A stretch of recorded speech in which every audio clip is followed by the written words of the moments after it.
محمد الطاهر شعلال في اتصال مع النهار أن كل طالبي العمل في إطار وكالة أنا مستقبلا سيتم توجيههم بصفة حصرية إلى القطاع الاقتصادي الذي يمثل فيها الخواص نسبة تقارب 70%، مؤكدا رسميا توقيف توجيه هؤلاء للعمل بالقطاع العمومي. وقال ذات المسؤول أن كل طالبي العمل مستقبلا لن يتم توجيههم إلى مؤسسات الدولة للعمل في الإدارة، حيث سيكون مرحبا بهم في القطاع الاقتصادي، سواء تعلق الأمر بعقد العمل المدعم أو عقد الإدماج المهني، وفي كلا القطاعين الخاص والعمومي. ومعنا مباشرة عبر الهاتف المدير العام للوكالة الوطنية للتشغيل السيد محمد الطاهر الشعلال. أهلا بك معنا سيدي، أنت على المباشر. صباح الخير وصباح الخير لكل يعني مشاهدي قناة النهار. إذن سيتم توجيه كل طالبي العمل في إطار وكالة أنا مستقبلا إلى القطاع الاقتصادي. هل لك أن تشرح لنا هذا المصطلح بالذات، إلى القطاع الاقتصادي؟ تفضل. شكرا. انا نظن انه يجب تصحيح بعض المصطلحات المستعمله في هذا الاطار. انا كنت صرحت الاخت الصحفيه في جريده النهار وقلت انه يتم توجيه كل طالبي العمل الى القطاع الاقتصادي بما فيه القطاع الخاص والقطاع العام. احنا نعرف انه القطاع الخاص في القطاع الاقتصادي يعني يمثل نسبه تتجاوز 77% من العروض العمل المطروحه في سوق الشغل.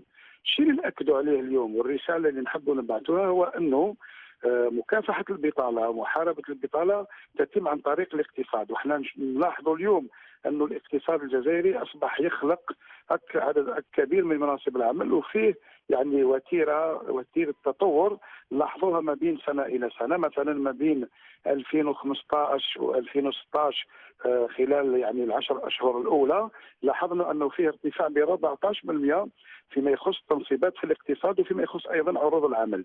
اذا الرساله واضحه، هو انه الاقتصاد هو مولد الوحيد او الاساسي لمناصب العمل، والاقتصاد الجزائري اصبح الان يعني يخلق مناصب عمل او يحدث مناصب عمل بصفه منتظمه.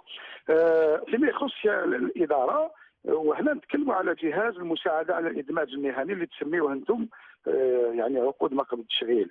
هذا الجهاز هذا توجيهه اليوم يعني من خلال يعني رؤيتنا ومن خلال يعني سياسه التشغيل في الجزائر، احنا نوجهوه للقطاع الاقتصادي ب 95%، يعني 95% من التنصيبات اليوم تتم في القطاع الاقتصادي. لماذا؟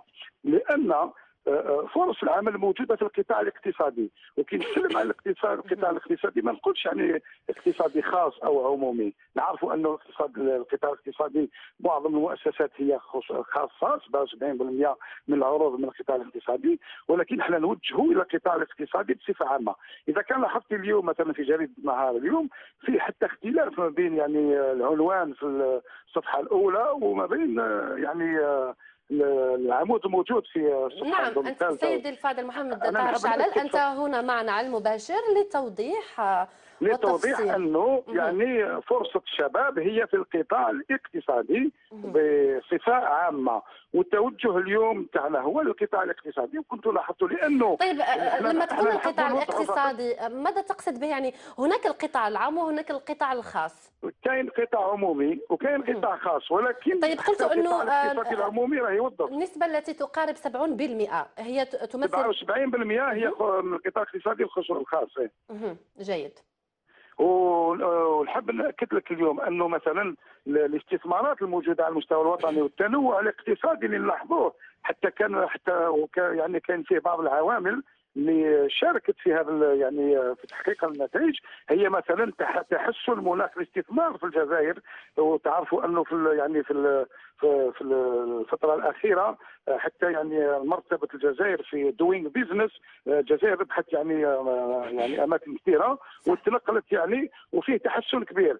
واليوم نلاحظوا انه في حتى تخصص الولايات، مثلا ولايات وهران وغليزان بدات تتخصص او تيارت تتخصص مثلا في صناعه السيارات، في تركيب السيارات. نلاحظوا انه مثلا في ولايات الصناعه الغذائيه مثلا بليده وبجايه، الالكترونيه في سطيف وبرج باريرج، وايضا في الصناعات الميكانيكيه في قسنطينه، الصلب في عنابه. اذا نلاحظوا انه فيه استثمارات، فيه يعني وتيره في الاقتصاد، وفيه بدايه من الخروج من التبعيه للبترول. اذا كان بعض الملاحظين يعني كان يقولوا في بعض يعني احيان انه انخفاض اسعار البترول نقمه، احنا عندنا نعتبروه نعمه، لانه اليوم اصبح احد العوامل اللي يحث يعني المؤسسات الجزائريه انها تستثمر اكثر. واليوم يعني مرينا من مرحله وين كنا نستورد يعني سلع وخدمات استغلال الطاقه الشبانيه اكثر. لا، كنا نستورد خدمات وسلع من الخارج، وبالتالي كنا نخلق ولا نحدث مناصب عمل في الخارج. واليوم اصبحنا الحمد لله يعني نخلق مناصب عمل في الجزائر، ونظن فيه امل كبير. نحبوا فقط نصحوا يعني بعض الافكار المغلوطه وبعض الذهنيات اللي كي نقولوا احنا كي نقولوا بالعاميه منصب عمل يساوي اداره. لا، اليوم منصب عمل يساوي الاقتصاد. الوظيفه العمومي متشبع، وحنا حتى المواطنين اللي راهم في جهاز الادماج المساعده الادماج المهني يعني الدي اي بي الموجودين في بعض الادارات، حنا رانا نوجهوهم للاقتصاد، لانه في الاقتصاد بصفه عامه عندهم فرص كبيره للتوظيف. نعم، شكرا جزيلا لك سيد محمد طاهر شعلة، المدير العام للوكاله الوطنيه للتشغيل، كنت معنا مباشره عبر الهاتف. شكرا لك.